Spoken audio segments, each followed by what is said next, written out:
Inatasan ng Maynilad Water Services Incorporated ang mga residente ng 5 barangay sa Las Piñas City na mag-ipon ng sapat na tubig dahil sa naka-schedule na water interruption na tatagal ng 15 oras. Simula po yan mamayang gabi.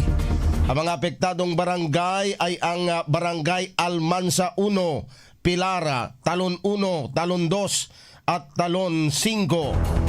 Ayon sa Maynilad, ang water interruption ay magsisimula ng alas 10 ng gabi mamaya at inaasang tatagal hanggang 1:00 ng hapon ng August 27. Bukas po yan, araw ng Huwebes.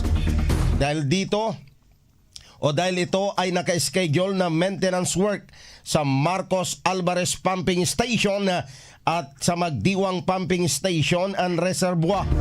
Humingi naman ng pangunawang Maynilad sa mga apektadong consumers.